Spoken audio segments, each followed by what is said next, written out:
Everyone, चलिए यार अब हम शुरुआत करेंगे ऐसे 501 audit evidence specific consideration for selected items के रिवीजन के साथ। पहली बार देखने वाले भी देखो आराम से, कोई दिक्कत वाली बात नहीं है। अपने उतना ही डिटेल के अंदर पढ़ने वाले हैं कि तुम अगर पहली बार भी देखोगे तो भी तुम्हें समझ में आ जाएगा, डोंट वरी। ठीक है, ऐसे 501 इज एन एक्सटेंशन ऑफ ऐसे 500। ठीक है, ऐसे 500 जो है वो भी ऑडिट एविडेंस ही था, इसका नाम भी ऑडिट एविडेंस है, पर इसमें सबटाइटल देके रखा है साथ में। ठीक है, क्या सबटाइटल देके रखा है? Specific consideration for selected items. Specific consideration for selected items. क्यों? यहां पे हम ऑडिट एविडेंस कलेक्ट करना सीखेंगे about some selected items only. Sir कौन से सेलेक्टेड आइटम्स? तीन चीजों के बारे में सीखेंगे। सबसे पहले अपने इन्वेंट्री के बारे में सीखेंगे, दूसरा हम लिटिगेशन एंड क्लेम्स की बात करेंगे, लिटिगेशन एंड क्लेम्स, और तीसरा हम सेगमेंट रिपोर्टिंग की बात करेंगे। ठीक है, बस ये तीन चीजें ही कवर होती है ऐसे 501 के अंदर। ऐसे 501 इज अ वेरी स्पेसिफिक ऐसे। ठीक है, जैसे ऐसे 500 बहुत जनरल ऐसे होता है, 501 बहुत स्पेसिफिक ऐसे क्योंकि वो एविडेंस कलेक्ट करना बताएगा कि कैसे हम इन्वेंट्री, लिटिगेशन एंड क्लेम और सेगमेंट रिपोर्टिंग के बारे में sufficient appropriate audit evidence collect कर सकते हैं। बस उतना है, पर कितना? खाली वो selected items which is inventory, litigation, claim and segment reporting. अच्छा, उसमें भी not everything about the inventory, not everything about litigation claim, not everything about segment reporting. We are only going to talk about some specific considerations affecting inventory or litigation claim or segment information. जैसे inventory में हम सिर्फ existence और condition, सिर्फ existence and condition के बारे में evidence collect करने का सीखेंगे, और कुछ नहीं, सिर्फ एग्जिस्टेंस और कंडीशन। अच्छा, लिटिगेशन क्लेम में we are only going to talk about the completeness, कि how would you as an auditor check for the completeness of litigation and claim, what evidences will you collect, what procedure will you perform. बस completeness. Sir तो valuation of inventory नहीं देखेंगे, ये यहां नहीं आता है वो। यहां पे they are only going to talk about existence and condition of inventory, only going to talk about completeness of litigation claim. उसका वैल्यू, प्रोविजन में क्या आना चाहिए, कंटिजेंसी में, कंटिजेंट लायबिलिटी की तरह किसको आना चाहिए, ये सब कुछ भी नहीं। अच्छा, सेगमेंट रिपोर्टिंग में भी, और वैसे तो सेगमेंट रिपोर्टिंग में इसके अलावा और ज्यादा कुछ देखते नहीं है, पर सेगमेंट रिपोर्टिंग में भी we are only going to talk about presentation and disclosure. तो बहुत स्पेसिफिक असर्शंस है ना, असर्शंस पता है ना सबको, बहुत स्पेसिफिक असर्शंस ही हम क्या करने वाले हैं यहां पे कंसिडर करेंगे। So specific consideration for selected item. बोलो भाई वापस एक बार, इन्वेंट्री में क्या चीज के बारे में एविडेंस कलेक्ट करेंगे? Existence and condition. Litigation claim में क्या? कंप्लीटनेस। और सेगमेंट रिपोर्टिंग में क्या? Presentation and disclosure. क्लियर? चलिए, तो यही से शुरुआत होती है अपने। मैंने मटेरियल इस वाले के लिए, रिवीजन के लिए कुछ इस तरह से बनाया, थोड़ा क्वेश्चन आंसर फॉर्मेट के अंदर है ना, देखते जरा। ऑलराइट, क्वेश्चन आंसर फॉर्मेट के अंदर बनाया हुआ है मैंने। क्वेश्चन के क्वेश्चन भी हो जाएंगे, टॉपिक के टॉपिक सारे हो जाएंगे, है ना, टॉपिक सारे हो जाएंगे, क्वेश्चन के क्वेश्चन भी हो जाएंगे। ठीक है, सबसे पहला आता है what are the auditor's objective as per SA 501। भाई ऑडिटर के ऑब्जेक्टिव क्या देके रखे हुए? To obtain sufficient appropriate audit evidence about the existence and condition of inventory, the completeness of litigation claim and presentation disclosure in accordance with financial reporting framework, applicable financial reporting framework of segment information. ठीक है, auditor's objective is to obtain sufficient appropriate audit evidence about, जैसे मैंने अभी बता दिया, existence condition of inventory, completeness of litigation claim and presentation disclosure of segment information। ये मैंने अभी तुम्हें सिखाया, वही है। ठीक है, चलो सबसे पहले वाले की बात करते हैं यार। ठीक है, ये तो बेसिक ऑब्जेक्टिव आ जाता है, वो वहां से शुरुआत होती है चैप्टर की। ठीक है, first point they start with inventory only. ठीक है, कि what are the audit procedures with respect to inventory under SA 501। तो with respect to inventory, WRT मतलब with respect to inventory, audit procedures क्या है? हमें अगर उसके एग्जिस्टेंस और कंडीशन इवैल्यूएट करना है तो हमारे पास दो प्रोसीजर है। बहुत सिंपल सा पॉइंट दिया हुआ है। ठीक है, देखो, when inventory is material to the financial statement, the auditor shall obtain sufficient appropriate audit evidence regarding the existence and condition of inventory by first। बोलो भाई, एग्जिस्टेंस और कंडीशन ऑफ इन्वेंट्री के बारे में सफिशिएंट अप्रोप्रिएट ऑडिट एविडेंस कैसे collect करेंगे? First, attendance at physical inventory counting unless impracticable. कि existence और कंडीशन आप देखेंगे बाय अटेंडिंग द फिजिकल। तुम्हें कंपलसरी यहां बोल के रखा है, सुनना ध्यान से, you have to collect evidence regarding existence and condition by attendance at physical inventory counting unless impracticable. मतलब अनटिल अनलेस इम्प्रैक्टिकेबल है सर, पॉसिबल ही नहीं है अटेंड करना, तब तक तुम तुम्हें क्या करना पड़ेगा, तुम्हें अटेंड करना ही पड़ेगा फिजिकल इन्वेंट्री काउंटिंग, तुम्हारे पास और कोई ऑप्शन नहीं है. So this is a compulsory procedure for every auditor, attendance at physical inventory counting. Right sir, attend करके क्या करेंगे, सुनना. अटेंड करके 4 चीजें. सबसे पहले मेरे को एक बात बताओ, फिजिकल इन्वेंट्री काउंटिंग की रिस्पॉन्सिबिलिटी, प्राइमरी रिस्पॉन्सिबिलिटी किसकी, मैनेजमेंट की. राइट यस, मैनेजमेंट की प्राइमरी रिस्पॉन्सिबिलिटी. तो फिजिकल इन्वेंट्री काउंटिंग वो करेंगे, हम जाके ऑब्जर्व करेंगे, हम जाके टेस्ट बेसिस पे थोड़ा इंस्पेक्ट करेंगे, पर फिजिकल इन्वेंट्री काउंटिंग तो मैनेजमेंट को करना पड़ेगा. So what will happen is कि management will prepare a plan, management will prepare a procedure, है ना, वो टेक्निक्स बताएगी, वो क्या बोलते हैं, इंस्ट्रक्शंस देगी अपने एम्प्लॉइज को कि कैसे फिजिकल इन्वेंट्री काउंटिंग करना है. सो मैनेजमेंट के प्लान को क्या करेंगे, इवैल्यूएट करेंगे. जैसे फॉर एग्जांपल मैनेजमेंट ने अपने प्लान के अंदर लिखा होगा, मैनेजमेंट ने अपने प्लान में लिखा कि भाई ये डिपार्टमेंट के लोग जाएंगे, यहां इन्वेंट्री चेक करेंगे. इन्वेंट्री मल्टीपल लोकेशन पे हो सकती है, तो मल्टीपल लोकेशन में जा जाके इन्वेंट्री हमें चेक करनी पड़ेगी, एटसेट्रा एटसेट्रा. ऐसा मैनेजमेंट ने क्या किया होगा, इंस्ट्रक्शंस प्रोसीजर्स बताए होंगे. तो पहले उसको इवैल्यूएट करेंगे कि क्या ये जो इंस्ट्रक्शन प्रोसीजर मैनेजमेंट ने क्रिएट करे हैं अपने एम्प्लॉइज के लिए, क्या इससे हमें फिजिकल इन्वेंट्री काउंटिंग का प्रॉपर रिजल्ट मिल जाएगा, will we get the result regarding that. तो क्या दिया हुआ है देखो, evaluate management's instructions and procedure for recording and controlling the result of the entity's physical inventory counting. Evaluate the management's instructions and procedure for recording and controlling the result of entities physical inventory counting. ठीक है. Now plan बन गया, procedure बन गया, भाई instruction पता चल गई मैनेजमेंट की. ठीक है, अब अपने को देखना है whether the employees are performing the physical inventory counting as per the instruction of the management. कैसे करेंगे, ऑब्जर्व करके. So we will observe the performance of the management count procedure by the employees. कि employees जो है, जो instruction देके रखे हुए, प्रोसीजर देके रखे हुए, कंट्रोल्स बता के रखे हुए, उसी हिसाब से क्या कर रहे हैं, काउंटिंग कर रहे हैं. तो ये हो गया. अच्छा, खुद भी कुछ करेंगे, हैं, खाली देखते नहीं रहना है, खुद भी कुछ करेंगे. What we will do is inspect the inventory and perform test count. समझ में आ रही है चीज. ठीक है, बोलो भाई. सबसे पहले क्या दे दिया, attendance at physical inventory counting unless it is impracticable. 4 चीजें देखेंगे. सबसे पहले मैनेजमेंट ने कुछ इंस्ट्रक्शंस या प्रोसीजर बताए होंगे, अलग अलग लोकेशन पे इन्वेंट्री है, अलग अलग तरह के प्रोडक्ट्स है, तो कैसे काउंटिंग होगी, so that we can ensure कि फिजिकल इन्वेंट्री काउंटिंग बहुत अच्छे से हो, स्मूथली हो, सब कुछ पता चल जाए अपने को, है ना, कितनी इन्वेंट्री है, क्या है, सारे इंफॉर्मेशन हमारे पास आ जाए. उसके लिए अपने इवैल्यूएट करेंगे. सर एज एन ऑडिटर हम क्या करेंगे, मैनेजमेंट ने जो इंस्ट्रक्शन प्रोसीजर बनाए हैं हम क्या करेंगे, उसको इवैल्यूएट करेंगे. सेकंड, हम ऑब्जर्व करेंगे whether the employees are performing the count procedure in accordance with the instructions and the procedures given by the management.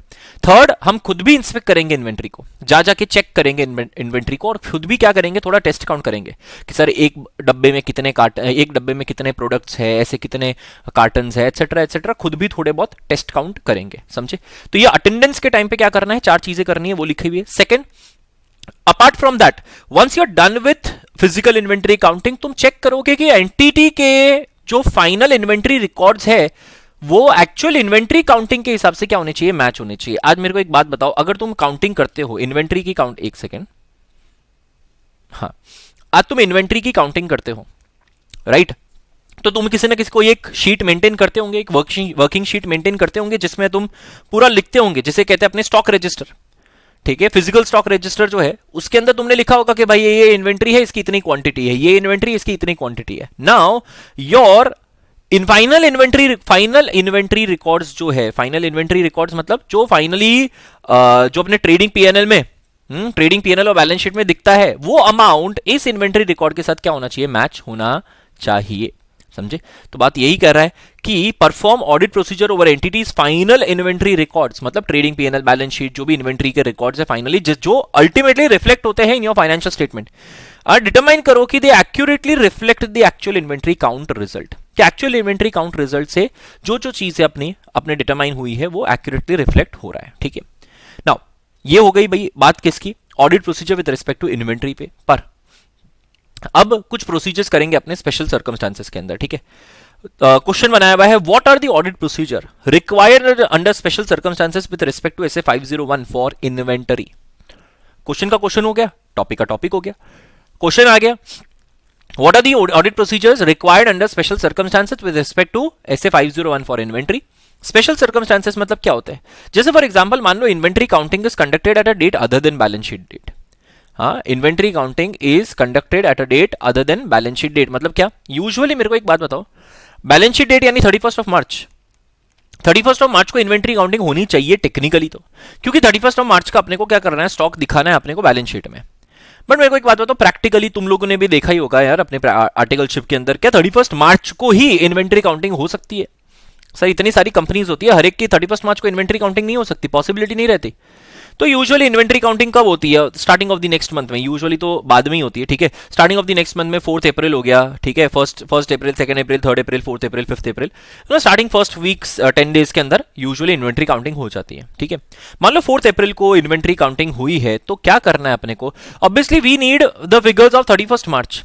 तो अपने को ये देखना है कि बिटवीन द काउंट डेट यानी 4 अप्रैल से लेके बैलेंस शीट डेट 31 मार्च के बीच में जो घटनाएं घटी है वो एडजस्ट हो जानी चाहिए। क्या हो जानी चाहिए? एडजस्ट हो जानी चाहिए। मतलब क्या कि सर सारे परचेजेस क्या कर दिए हमने, माइनस कर दिए, है ना, सारे परचेजेस माइनस कर दिए, सारे सेल्स जो है कॉस्ट ऑफ गुड्स सोल्ड क्या कर दिया हमने, वापस एड बैक कर दिए। सो यहां पे यही देखना, inventory counting procedure if it is conducted at a date other than balance sheet date, you have to perform audit procedure to obtain audit evidence about whether changes in inventory from between the count date and the date of the financial statement are properly recorded. Count date और date of financial statement properly record होने चाहिए changes in inventory का, ठीक है। B point, auditor enable to attend inventory count. अगर auditor inventory counting attend नहीं कर पा रहा, हाँ नहीं कर पा रहा, क्यों भाई? शायद बीमार पड़ गया है या आर्टिकल अवेलेबल नहीं है। इन्वेंट्री काउंटिंग, देखो इन्वेंट्री काउंटिंग है ना, डेट स्पेसिफाई हो जाती है, मैनेजमेंट और ऑडिटर दोनों मिलके डेट स्पेसिफाई कर लेते हैं, ठीक है, इसी दिन पे इन्वेंट्री काउंटिंग करेंगे। पर अगर नहीं करे तो सर किसी और दिन पे ऑल्टरनेटिव डेट पे क्या करना पड़ेगा, इन्वेंट्री काउंटिंग करना पड़ेगा, ठीक है। और फिर उसमें भी अच्छा खाली ऑल्टरनेटिव डेट पे इन्वेंट्री काउंटिंग करने से कुछ नहीं होगा। आज मान लो यूजुअली इन्वेंट्री काउंटिंग तुम्हारी हुई 4 अप्रैल को, अब तुमने 10 अप्रैल को जाके करी, तो अब बीच के 6 दिन क्या करोगे बताओ? तो यहां पे यही चीज देखनी है। अच्छा उसमें भी चलो मैं तो बोल रहा हूं ये छोड़ो, लेट्स से फॉर एग्जांपल तुमने इन्वेंट्री काउंटिंग, अच्छा मैनेजमेंट ने इन्वेंट्री काउंटिंग 4 अप्रैल को कर दी, तुमने इन्वेंट्री काउंटिंग 10 अप्रैल को जाके करवाई थोड़ी ऑल्टरनेटिव डेट को, इफ पॉसिबल, ये पॉसिबल हो तो ही हो सकता है, बाकी बड़ी कंपनीज में ये पॉसिबल नहीं होता, ठीक है। 10 अप्रैल को करी, तो now you will have to check, management ने तो देख लिया, पर you will have to check कि 31 मार्च से लेके 10 अप्रैल के बीच में जो भी ट्रांजैक्शन हुए उसका क्या करना पड़ेगा, तुम्हें एडजस्टमेंट करना पड़ेगा, so that you come to the right figure of inventory as on 31st of March, right? So auditor should take or observe some inventory physical counts on an alternative date, perform audit procedure on intervening transactions to assess whether changes in inventory between the date of physical count and period end date are correctly recorded. Auditor क्या करेगा, कुछ physical counting करेगा alternative date पे, और audit procedure करेगा intervening transaction, मतलब क्या, कुछ नहीं, वही यार पीरियड एंड डेट, मतलब बैलेंस शीट डेट से लेके उसके डेट तक जो भी ट्रांजैक्शन हुए उसके बीच में ऑडिट प्रोसीजर करेगा, ठीक है। इसके अलावा auditor would also verify the procedure adopted, treatment given for the discrepancies notice during the physical counting. ये वैसे एक्चुअली इस टॉपिक में नहीं आता, ये तो नॉर्मल एक जनरल पॉइंट है कि during the physical counting process कोई भी डिस्क्रिपेंसी नोटिस होती है। फॉर एग्जाम्पल कोई इन्वेंट्री डैमेज पता चल गई, भाई डैमेज पता चल गई, उसको साइड में करो, अलग करो, ये हमारी नॉर्मल इन्वेंट्री के साथ आनी नहीं चाहिए, this is an abnormal inventory, right. या फिर कोई इन्वेंट्री मिसिंग दिख रही है, या कोई प्रोडक्ट मिसिंग दिख रहा है, ठीक है, या बहुत बड़ा वेरिएंस आ रहा है between the inventory which is recorded in your inventory registers, है जो कंपनीज परपेचुअल रिकॉर्ड मेंटेन करती है वो इन्वेंट्री रजिस्टर मेंटेन करती होगी, तुम्हारे इन्वेंट्री रजिस्टर में जो चीजें लिखी हुई है उसके साथ फिजिकली बहुत ज्यादा डिफरेंस आ रहा है, तो you will have to find the differences, ठीक है। You will have to verify the procedure adopted और treatment given for the discrepancy की ये डिस्क्रिपेंसी कैसे सही हुई है। तो खाली इन्वेंट्री काउंट करने से तुम्हारा काम खत्म नहीं हो जाता, उसके बाद तुम्हें देखना पड़ेगा कि जो डिस्क्रिपेंसी नजर आई थी वो सही हो जानी चाहिए, करेक्ट हो जानी चाहिए, ठीक है। Next, the auditor would also ensure that appropriate cut off procedure were followed by the management. Auditor क्या करेगा, इंश्योर करेगा कि अप्रोप्रिएट, अच्छा कट ऑफ प्रोसीजर मतलब क्या होता है, do you guys remember what is a cut off procedure? आज यूजुअली सेल्स के transaction end of the year के टाइम पे, है ना, बहुत सी बार कंपनी ऐसा करती है कि पिछले साल के, जैसे फॉर एग्जांपल 31 मार्च 2023 को साल खत्म होता है, आज 31 मार्च 2023 को साल खत्म होता है, तो बहुत सी बार ऐसा होता है कि 1 अप्रैल 2023 वाले जो ट्रांजेक्शन होते हैं उसके बाद वाले ट्रांजेक्शन होते हैं वो पहले रिकॉर्ड कर देते हैं, या बहुत सी बार ऐसा होता है कि 31 मार्च से पहले के ट्रांजैक्शन है वो हम अगले साल रिकॉर्ड कर रहे हैं। तो there should be a proper cut off procedure. Cut off procedure मतलब क्या, ट्रांजैक्शन सही अकाउंटिंग पीरियड में रिकॉर्ड होनी चाहिए।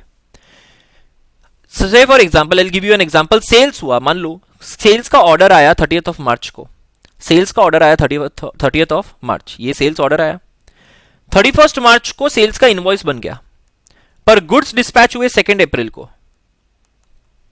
बोलो सेल्स कब रिकॉर्ड करेंगे? यस, 2 अप्रैल। पर क्योंकि इनवॉइस 31st मार्च को बन गया, and a lot of companies have this system कि वो लोग इनवॉइस के बेसिस पे क्या करते हैं, सेल्स के एंट्री पास कर देते हैं, नॉट शिपिंग रिपोर्ट के बेसिस पे। इनवॉइस कौन से तारीख का है? 31st मार्च का है ना, चल भाई सेल्स भी रिकॉर्ड करते 31st मार्च का। पर एक्चुअली सेल्स कब रिकॉर्ड होना चाहिए था? गुड्स डिस्पैच होने पे, या फिर रिस्क एंड रिवॉर्ड जब ट्रांसफर होते तब। बट यही बात है कट ऑफ प्रोसीजर की, कि कट ऑफ प्रोसीजर में ऑडिटर इंश्योर करेगा कि आखिरी के कुछ ट्रांजेक्शन है वो इसी साल को बिलोंग करते हैं, और जो ट्रांजेक्शन इस साल को बिलोंग करते हैं वो सब इस साल रिकॉर्ड हो चुके हैं, ऐसा नहीं कि अगले साल रिकॉर्ड किया हमने उसको। ठीक है, तो ये सारी चीजें अपने को ध्यान रखना है।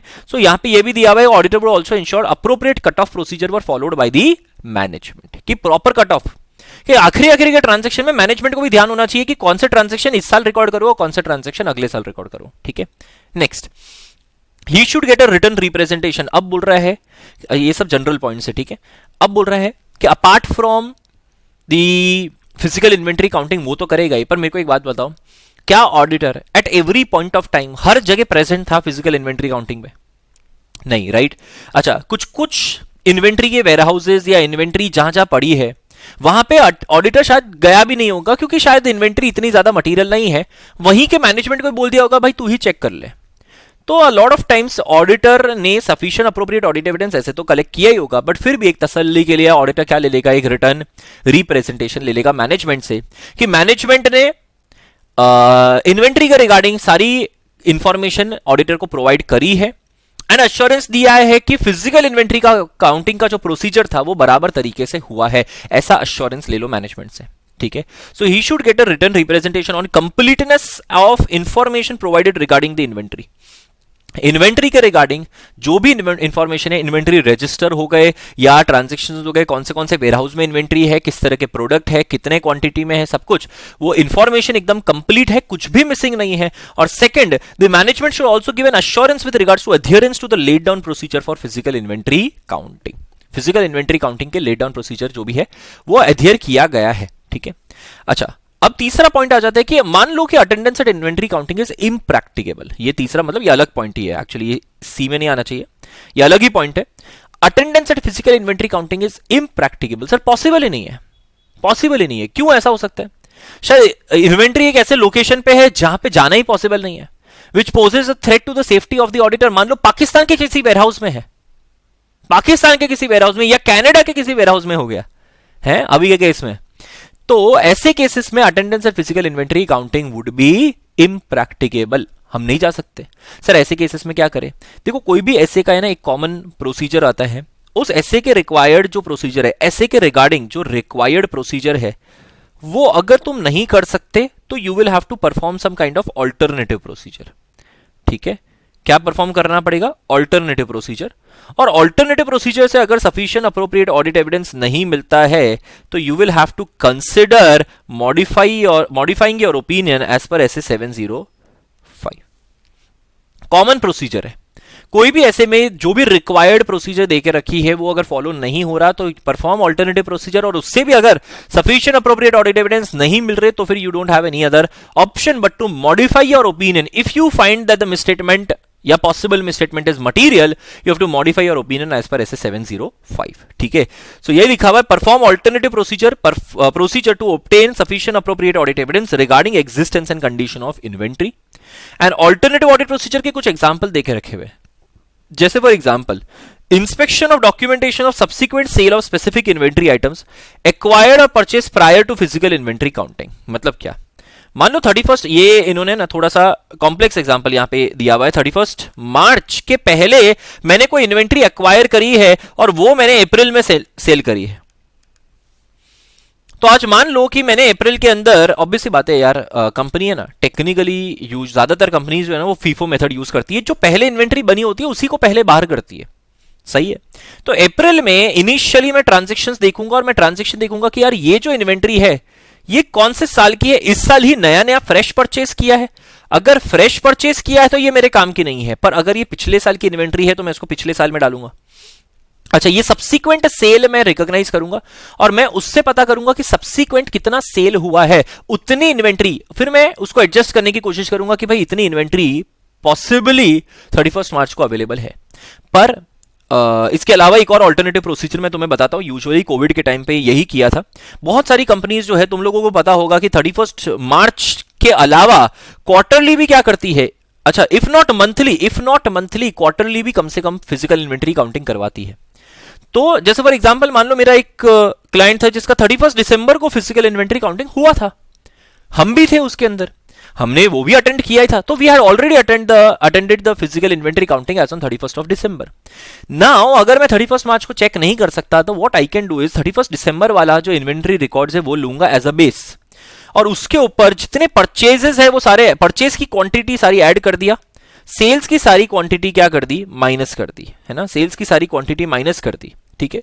या फिर और उसके अलावा भी कोई गुड सैंपल में दे दिए या फिर ये वो एटसेट्रा एटसेट्रा, सारी इंफॉर्मेशन कंसीडर करके एडजस्ट करके I might calculate the inventory available on 31st of March. But इसमें ये लंबा प्रोसीजर है, क्यों, you will have to check every purchase, you will have to check every sales, randomly एकदम randomly नहीं कर सकता, या तो हायर सैंपल लेना पड़ेगा, हायर सैंपल साइज लेना पड़ेगा, या फिर सारे परचेजेस या सेल चेक करनी पड़ेगी। So that is why it is considered as an alternative procedure, क्योंकि it is very time consuming, है ना, बहुत सारी चीजें चेक करनी पड़ती है इसके लिए, राइट। एटलीस्ट 3 महीने की सारी परचेज और सेल तो तुम्हें चेक करना ही पड़ेगा, ठीक है। तो बात यहां पे यही आ जाता है कि ऑल्टरनेटिव प्रोसीजर एक ये देके रखा हुआ है, एक मैंने दिया हुआ है, अरे हाँ चलिए ठीक है, तो ये अपने ने देख लिया। Now if it is not possible to do so, modify the opinion in the auditor's report in accordance with SA 705, जैसा मैंने तुम्हें कहा था, ठीक है। अब एक लास्ट पॉइंट देख लेते हैं इन्वेंट्री काउंटिंग के केसेस में। If inventory is under the custody and control of a third party, बताओ बहुत सी बार होता है कि जॉब वर्क के केसेस में, जॉब वर्क पता है ना सबको, जॉब वर्क के केसेस में या इन्वेंट्री किसी थर्ड पार्टी वेयरहाउस में है ना, कोई प्राइवेट वेयरहाउस या एक्सपोर्ट का काम होता है तो यूजुअली प्राइवेट वेयरहाउस में रखता ही है अपने, ठीक है। कोई प्राइवेट वेयरहाउस, पब्लिक वेयरहाउस में इन्वेंट्री रखा हुआ है, या फिर किसी कस्टमर के पास है ना, सेल और रिटर्न के केसेस के अंदर हो जाता है, या फिर क्या बोलते हैं किसी कंसाइनी के पास है, या फिर इन्वेंट्री किसी जॉब वर्कर के पास है, तो ऐसे केसेस में inventory is under the custody and control of the third party. अब क्या करें, how can we obtain sufficient appropriate audit evidence, तो we can obtain sufficient appropriate audit evidence by performing the following. Either we can request a confirmation from the third party से उसके letter head पे confirmation ले लो कि ये inventory इतने quantity की है, इस प्रॉपर कंडीशन में है, इस वैल्यू की इन्वेंट्री जो है ये मेरे कंट्रोल में है, ऐसा थर्ड पार्टी अपने लेटर हेड पे लिख के देगा कि ये मेरे कंट्रोल में है and I am holding it on behalf of the entity, है ना, अंडर ऑडिट, मतलब जो भी कंपनी है उसका नाम लिख देंगे, I am holding it on behalf of the company. तो we will request a confirmation from the third party about the existence of the inventory and the condition of the inventory, ठीक है।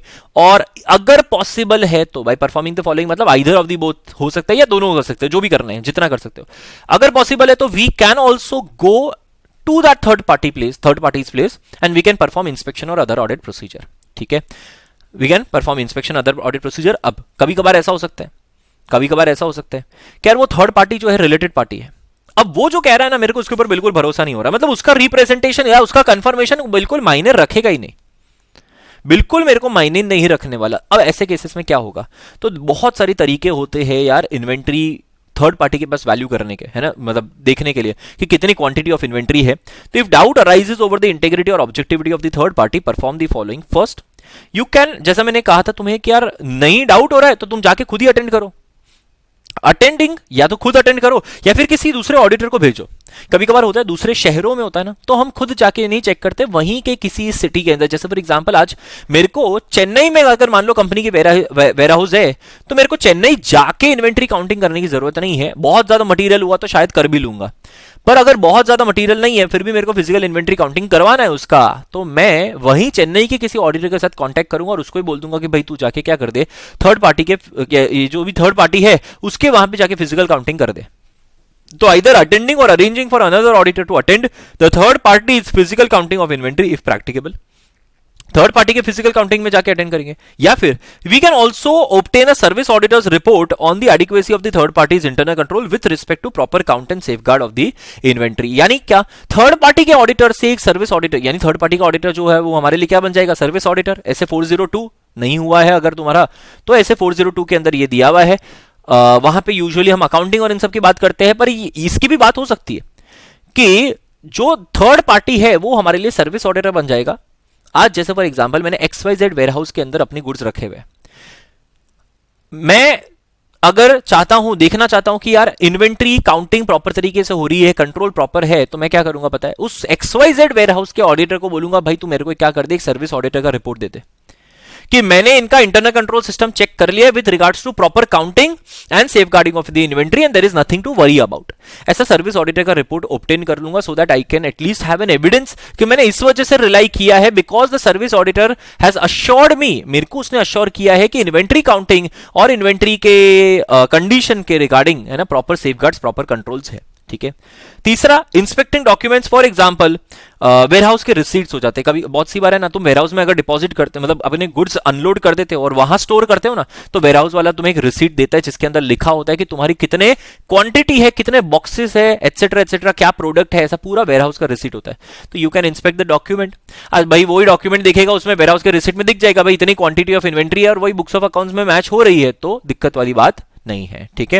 And apart from that you can also request confirmation from other parties when inventory pledged as collateral. अगर inventory collateral की तरह pledge हुई है, मान लो किसी bank के पास, तो मेरे को एक बात बताओ, बैंक स्टॉक ऑडिट करवाती होगी कि नहीं करवाती होगी? बिल्कुल। तो तुम वो स्टॉक ऑडिट का रिपोर्ट ले सकते हो ना, यस और नो, जिससे अपने को पता चल जाएगा कि थर्ड पार्टी के वेयरहाउस में, भले ही थर्ड पार्टी के वेयरहाउस में वो इन्वेंट्री है, बैंक ने वहां अपने स्टॉक ऑडिटर को भेजा होगा, वहां पे अपने स्टॉक ऑडिटर को भेजा होगा, उसने स्टॉक ऑडिट किया होगा, उसने क्वांटिटी, कंडीशन सब कुछ कंफर्म करी होगी, हम उसी का रिपोर्ट क्या कर सकते हैं, ले सकते हैं।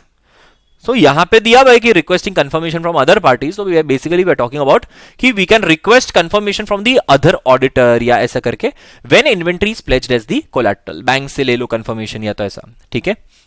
चलिए, तो ये पॉइंट आ गया। This was a very big point, जहां पे अपने ने पढ़ा कि what are the procedures in special circumstances. Special circumstances में अपने ने कौन से सर्कमस्टेंसेस देखे? Inventory counting conducted at date other than balance sheet, auditor is unable to attend inventory counting, या फिर attendance at inventory counting is impracticable, तो alternative procedure करेंगे। एंड चौथा अपने ने देखा inventory is under the custody and control of a third party. ठीक, यहां पे अपना इन्वेंट्री का पोर्शन कंप्लीट हो गया। अब अपने जा रहे हैं लिटिगेशन एंड क्लेम्स की तरफ पे। ठीक है। क्वेश्चन नंबर 4 देखो, लिटिगेशन क्लेम्स का। What are the audit procedure with respect to litigation claims under ऐसे 501? ऑडिट प्रोसीजर क्या होंगे? हाँ, ऑडिट प्रोसीजर लिटिगेशन क्लेम के कितने सिंपल वाले पॉइंट है। 3 स्पेशल पॉइंट्स के अंदर मैंने इसको डिवाइड कर दिया। उसके बाद स्पेशल सर्कमस्टेंसेस के प्रोसीजर अलग होंगे, बाकी बेसिक 3 प्रोसीजर होंगे। सबसे पहला, अच्छा बात किसकी कर रहे हैं, पहले मैं बेस क्रिएट करता हूं तुम्हारे लिए। We are going to talk about litigation and claim. आज मुझे एक बात बताओ, लिटिगेशन क्लेम में भी अपने किसकी बात करेंगे? We are only going to talk about completeness, कि कैसे मैं इंश्योर करूं कि सारे लिटिगेशन क्लेम जो है वो डिस्क्लोज हो चुके हैं, कुछ भी मिसिंग नहीं है। सारे लिटिगेशन क्लेम डिस्क्लोज हो चुके हैं, कुछ भी मिसिंग नहीं है। That is known as completeness, कुछ ओमिशन नहीं है। सर हम क्यों चेक करते हैं? Why do you check completeness of the litigation claim? ऐसी क्या बात आ जाती है? बहुत सिंपल सी बात है। देखो, कोई भी लिटिगेशन क्लेम होता है ना, वो कंपनी के लिए काले धब्बे जैसा होता है। No company would like to disclose the litigations and claims, which are on the company. But करना तो पड़ेगा ही, बिकॉज प्रोविजंस या कंटिंजेंट लायबिलिटी किसी न किसी की तरह तुम्हें शो करना पड़ेगा। पर बहुत सारी कंपनी ऐसा करेगी कि वो लिटिगेशन क्लेम्स को हाइड करे, छुपाए, क्योंकि शेयर होल्डर्स के बीच में this is not a good sign. तो वो लिटिगेशन क्लेम को छुपाने की कोशिश करेगी। बस अपने एज एन ऑडिटर को यही चेक करना है कि लिटिगेशन क्लेम जो है वो क्या होनी चाहिए, एकदम प्रॉपर होनी चाहिए, कंप्लीट होनी चाहिए, कुछ भी मिसिंग नहीं होना चाहिए। ठीक है। चलो, सो ऑडिटर उसके लिए क्या करेगा? तो auditor is required to identify litigation claim by following procedure. कितने तरह के लिटिगेशन क्लेम है? पहले अपने कुछ प्रोसीजर करेंगे। पहले अपने इंक्वायरी कर देंगे। किससे इंक्वायरी करेंगे? Management and others within the entity including in house legal counsel, कि whether they are aware of all the litigation and claim. अच्छा सिंपल है यार, मैनेजमेंट से अगर तुमने लिटिगेशन क्लेम ले लिया, तो ऐसे केसेस में स्ट्रेट फॉरवर्ड क्या कर सकते हैं? अपने मैनेजमेंट से पूछ ही सकते भाई तेरे हिसाब से कौन सा लिटिगेशन क्लेम है। वो सीधा मैनेजमेंट ने मेरे को लिटिगेशन क्लेम की एक लिस्ट दे दी। अब मेरे को कंप्लीटनेस में क्या चेक करना है, इस लिस्ट के बाहर, ये जो लिस्ट में दिया है वो नहीं, इस लिस्ट के अलावा कोई लिटिगेशन क्लेम पेंडिंग है तो वो बता दो मेरे को। तो यहां पे अपना काम क्या हो जाता है, बहुत आसान हो जाता है, क्योंकि ज्यादातर चीजें तो इंक्वायरी के थ्रू मैनेजमेंट बता ही देता है, फिर मेरे को उसके अलावा कुछ चीजें ढूंढनी पड़ती है। ठीक है, apart from that we can review the minutes of meeting of those charge with governance, communication between entity and external legal counsel. ठीक है, अब दो चीजें आती है यहां पे। पहला, अपने मिनट्स चेक कर सकते, क्यों, आज इतनी बड़ी बड़ी घटनाएं घट रही है, लिटिगेशन क्लेम हो रहा है, ऑब्वियस सी बात है बोर्ड ऑफ डायरेक्टर्स ने अपने क्या किया होगा, मिनट्स मतलब मीटिंग्स के अंदर इसके बारे में डिस्कस किया होगा, तो उसके मिनट्स में you will get to know about any kind of pending litigation and claim which the board of directors might have discussed. ठीक है, apart from that you can also perform a communication with the entity's external legal counsel. अगर entity का external legal counsel है, external legal counsel और in house legal counsel मतलब पता चल रहा है तुम्हें, इन हाउस लीगल काउंसिल मतलब कंपनी के अंदर ही एज एन एम्प्लॉई लॉयर्स बैठे हुए हैं चेक करने के लिए कि whether the company is complying with all laws and regulation. External legal counsel मतलब जो कंपनी को कोर्ट में रिप्रेजेंट करता है, हाई कोर्ट, सुप्रीम कोर्ट में जो रिप्रेजेंट करता है, that is known as the external legal counsel. Same like a normal chartered accountant and a practising chartered accountant, बस वैसा ही होता है ना, जॉब वाला चार्टर्ड अकाउंटेंट यानी chartered accountant in service and chartered accountant in practice. ठीक है, तो ये देके रखा है, we will review the minutes of meeting of those charge with governance and then we will make a communication with the entity and the external legal counsel, कि यार entity और एक्सटर्नल लीगल काउंसिल के बीच में जो communication है वो check करूंगा अगर अलाउड है तो, और देखूंगा कि क्या कोई रेफरेंस देके रखा है of any kind of case या एनी काइंड ऑफ लिटिगेशन या claim, and then I will review the legal expense. Legal expense account क्यों रिव्यू करेंगे भाई, हैं इसको लीगल एक्सपेंस अकाउंट को रिव्यू करने से क्या होगा, सुनना मेरे को एक बात बताओ, लॉयर जब भी कोई सर्विस देता होगा बिल तो बनाता ही होगा, ऑब्वियस ही बात है, जैसे जैसे सर्विस देता है वैसे वैसे बिल बनाते रहता है। ठीक है, अब इस बिल के अंदर उन्होंने डिस्क्रिप्शन लिखा होगा कि किस चीज के बारे में या कौन से केस के बारे में वो लोग क्या कर रहे हैं, ये एक्सपेंस कर रहे हैं, लीगल एक्सपेंस कर रहे हैं, तो बिल में लिखा ही होगा। बस सिंपल है, जाके लीगल एक्सपेंस का एक रजिस्टर देख लो, लीगल एक्सपेंस का एक रजिस्टर देख लो, देखो लीगल एक्सपेंस जो है के साथ मैच होता है कि नहीं, एंड बिल में जो डिस्क्रिप्शन दिया है शायद उससे आइडिया आ जाएगा कि there might be certain litigation और क्लेम जो अवेलेबल होंगे। ठीक है, तो तीन चीजें, inquiry of management others within the entity, review of minutes of meeting of those charge with governance and review the legal expense account, तीन चीजें। ठीक है, next, procedure in special circumstances. क्या दिया हुआ देखो, सबसे पहले में अब स्पेशल सर्कमस्टांसेस में मतलब जैसे पहला स्पेशल सर्कमस्टांसेस क्या देख रखा है कि अगर ऑडिटर का assessment of risk of material misstatement बहुत ज्यादा हाई है ना, ऑडिटर को लगता है with risk of material misstatement with regards to completeness of litigation and claim is very high, तो ऐसे केसेस में क्या करेंगे अपने, हाँ, तो सबसे पहले we have to see communication directly with entities external legal counsel, मतलब हम एक्सटर्नल कंफर्मेशन करेंगे किसके साथ, एक्सटर्नल लीगल काउंसिल के साथ, लॉयर के साथ जो कंपनी को केसेस के अंदर, लिटिगेशंस के अंदर रिप्रेजेंट करता है। सो डायरेक्टली हम उससे क्या करेंगे, बात करेंगे, पर ये ध्यान रखना, आज मेरे को एक बात बताओ, तुम किसी कंपनी के ऑडिटर हो, तुम अगर सामने उस कंपनी के लॉयर से डिटेल्स पूछने जाओ केसेस का तो वो बताएगा, जरूरी है नहीं। Sometimes it can so happen कि जैसे यार we are bound by confidentiality, lawyers are also bound by confidentiality, yes or no? ठीक है, तो लॉ रेगुलेशन या लीगल प्रोफेशनल बॉडी जो होती है लॉयर्स की, है ना, जो अपने इंडिया में जैसे अपने कहते हैं बार काउंसिल ऑफ इंडिया, तो लीगल प्रोफेशनल बॉडी ने प्रोहिबिट करके रखा हुआ है कि तुम, है ना, लॉयर्स को प्रोहिबिट करके रखा हुआ है कि तुम ऑडिटर्स के साथ इंफॉर्मेशन शेयर नहीं कर सकते। ऐसे केसेस में भाई हमारे पास और कोई ऑप्शन नहीं है, but we have to perform some alternative audit procedure, we can not perform this procedure, ये प्रोसीजर परफॉर्म नहीं कर सकते कि डायरेक्टली अपने कंफर्मेशन ले रहे। अब मैं बता दूं तुम्हें कि अपने जब लॉयर के साथ, लॉयर से अगर मेरे को डायरेक्ट बात करनी है तो I send a letter of inquiry, क्या भेजता हूं मैं, यस, लेटर ऑफ इंक्वायरी, ये ध्यान रखना, this is known as letter of inquiry, and lawyer जब मुझे रिप्लाई करता है that is known as the lawyer's letter. ठीक है, मेरी चिट्ठी जो है वो लेटर ऑफ इंक्वायरी, और सामने जो रिप्लाई आया that is lawyers letter.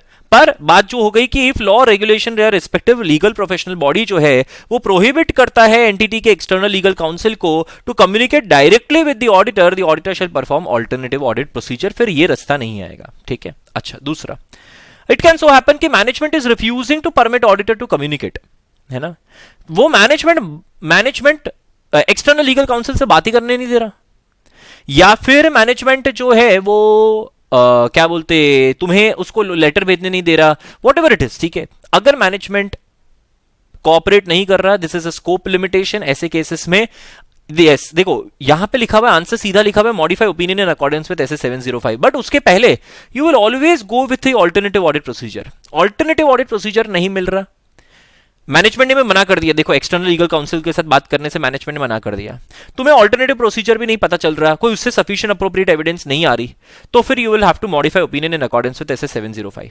Same is the case अगर एक्सटर्नल लीगल काउंसिल भी रिफ्यूज कर देता है तो वापस वही बात आ जाती है, एक्सटर्नल लीगल काउंसिल रिफ्यूज करेगा तो you will perform alternative audit procedure, उससे अगर सफिशिएंट अप्रोप्रिएट ऑडिट एविडेंस नहीं मिला तो अल्टीमेट तुम्हारा रास्ता यही है, you will have to modify opinion in accordance with SA 705। And then अगर ऑडिटर जो ये auditor is unable to collect SAAE यानी sufficient appropriate audit evidence from alternate procedure, तो again modify opinion in accordance with SA 705। Clear, बस ये S A 7 इतना था litigation claim का।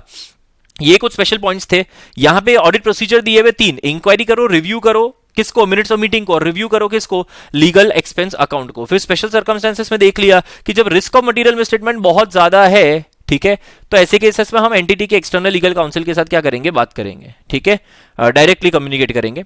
और एक लास्ट पॉइंट एक और देख लो यहाँ पे, रिटर्न रिप्रेजेंटेशन। आज मेरे को एक बात बताओ, तुम कितना भी लिटिगेशन क्लेम के बारे में कंप्लीटनेस ढूंढने चले जाओ कि यार कुछ छुपा हुआ तो नहीं है, कुछ छुपा हुआ तो नहीं है, can you be sure 100% sure कि सच में तुम्हें सब कुछ सारे लिटिगेशन क्लेम मिल गए? नहीं, राइट। तो इसलिए हमारी सेफ्टी के लिए हम मैनेजमेंट से या दोस्त चार्ज विद गवर्नेंस से क्या ले लेंगे, रिटर्न रिप्रेजेंटेशन ले लेंगे कि सारे लिटिगेशन क्लेम्स जितने भी है वो सब डिस्क्लोज कर दिए ऑडिटर को, और वो अप्रोप्रिएटली डिस्क्लोज हुए हैं, अकाउंट हुए हैं in accordance with applicable financial reporting framework. ठीक है, तो वही बोल रहा है कि from the management and those charge with governance that all known actual और possible litigation and claim, actual या पॉसिबल जो भी है, इवन पॉसिबल हुआ तो कंटेंजेंट लायबिलिटी की तरह डिस्क्लोज होने ही वाला है, possible litigation claim affecting financial statements have been disclosed to the auditor and they have been appropriately accounted for and disclosed in accordance with applicable FRF. Clear है ये चीज? ठीक है, चलिए बढ़िया, तो ये बात आ गई। अब आती है क्वेश्चन नंबर 5। क्वेश्चन नंबर 5 किसके रिगार्डिंग हो गया? अब सेगमेंट इंफॉर्मेशन के रिगार्डिंग हो गया कि what are the audit procedures with respect to segment information under SA 501।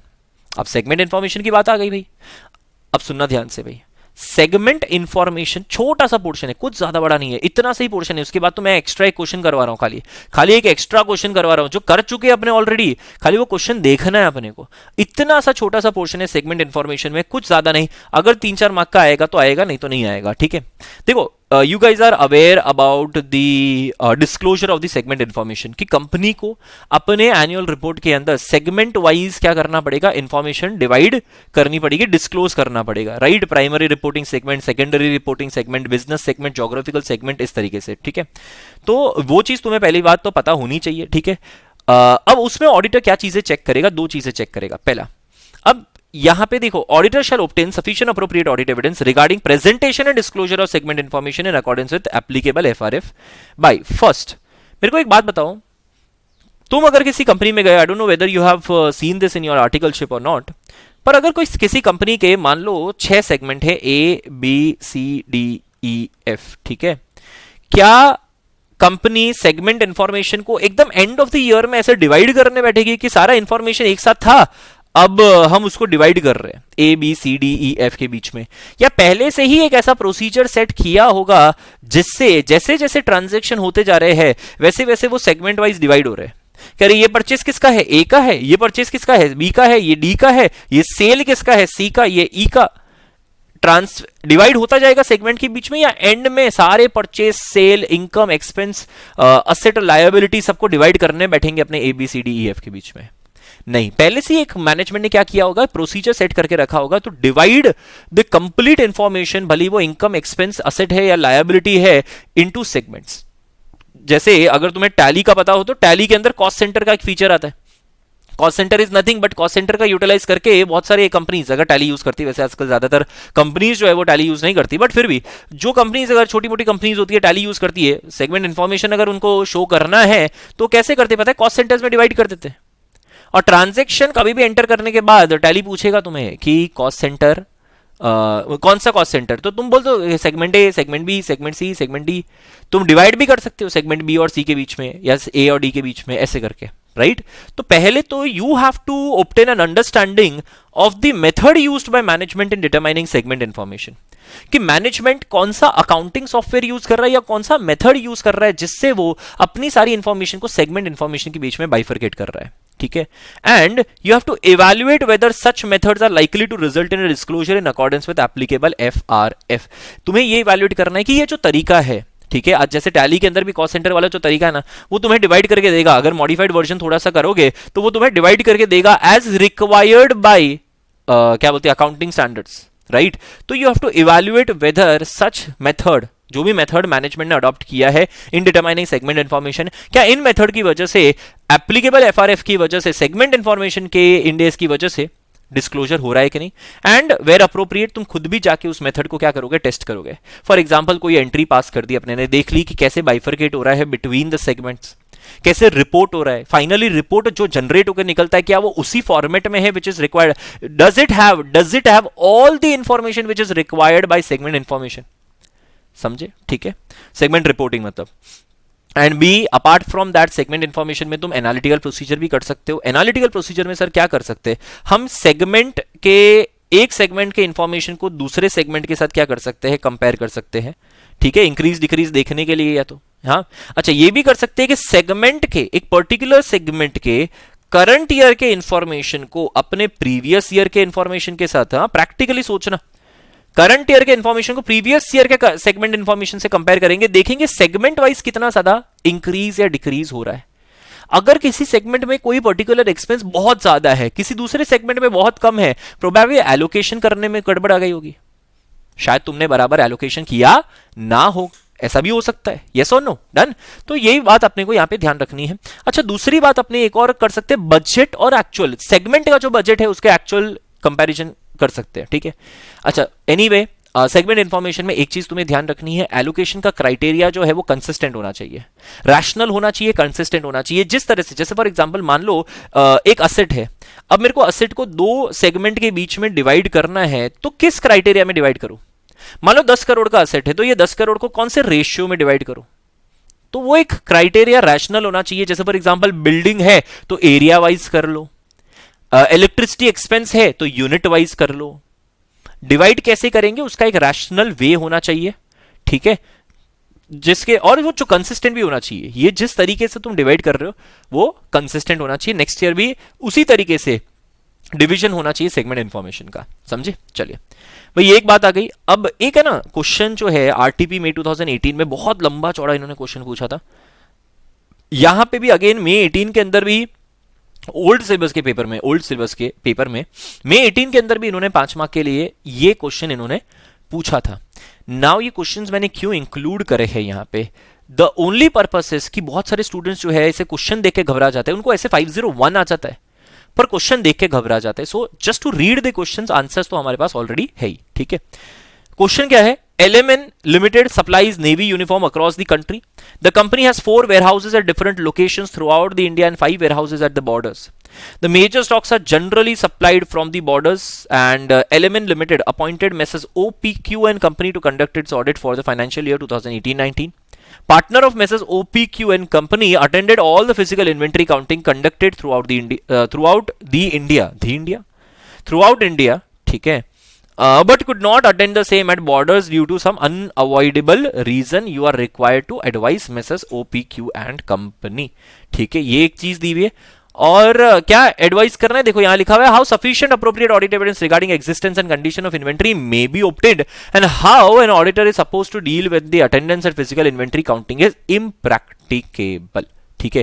पहले तो तुम यह समझा दोगे कि सफिशिएंट अप्रोप्रिएट ऑडिट एविडेंस अपने को मिलता क्या नॉर्मल तरीके से, not based on this case study. पहले बता दो कि sufficient appropriate audit evidence regarding existence and condition of inventory may B obtain through attending the physical inventory counting. अच्छा अटेंड करके 4 चीजें करेंगे, मैनेजमेंट के इंस्ट्रक्शंस और प्लान्स को इवैल्यूएट करेंगे, ऑब्जर्व करेंगे performance of management count procedure, inspect करेंगे इन्वेंट्री को और परफॉर्म करेंगे टेस्ट काउंट को, and then we will also perform audit procedure over the entity's final inventory count to determine whether they actually reflect actual inventory count result, ठीक है। अच्छा एक ये लिख दिया, और हाउ इज एन ऑडिटर, इतना लिख दिया, और फिर लिख दिया कि how an auditor is supposed to deal with the attendance at physical inventory counting is impracticable. तो सिंपल है, इम्प्रैक्टिकेबल है तो क्या करेंगे अपने, हाँ, ऑल्टरनेटिव ऑडिट प्रोसीजर करेंगे, ऑल्टरनेटिव ऑडिट प्रोसीजर से भी सफिशिएंट अप्रोप्रिएट ऑडिट एविडेंस नहीं मिला तो अपने मॉडिफाई कर देंगे अपना opinion in accordance with S 705। समझ में आ रहा है ये चीज, ठीक है। पर इम्प्रैक्टिकेबल का मतलब क्या होता है, इम्पॉसिबल, नहीं हो सकता, अनअवॉइडेबल रीजन है तो ही। याद है ऐसे 200 में एक लाइन लिखी हुई थी, the matter of difficulty time and cost involved is not in itself a valid basis to omit any audit procedure। वो भी यहां पे रेफर करके रखा हुआ इन लोगों ने, ठीक है। वो जो तुम्हें याद आए तो उतना लिख देना, ठीक है। सेम क्वेश्चन वैसा ही यही है, क्रश लिमिटेड वाला, ठीक है। तो वो भी है। तो ऐसे ऐसे बड़े बड़े क्वेश्चन से घबराओ मत यार, ये खाली है ना केस दे देते, बाकी मेन तो डायरेक्ट क्वेश्चन पूछ ही लिया, अब डायरेक्ट क्वेश्चन का आंसर दे दो तो खत्म। फिर क्या करने का पता है, डायरेक्ट क्वेश्चन का आंसर दे देने का, फिर लिख देने का इन द गिवन केस ऐसा ऐसा हुआ है, ये हुआ है, तो ऑडिटर को ऐसा करने का, खत्म, कंक्लूजन खत्म, राइट। तो इजीली तुम 5 मार्क का ये क्या कर सकते हो, आंसर लिख सकते हो, इजीली 5 मार्क का आंसर लिख पाओगे। Done, perfect. चलिए, तो इसी के साथ साथ अपना essay 501 again a major essay complete हुआ, ठीक है। रिवाइज करते रहना, थैंक यू।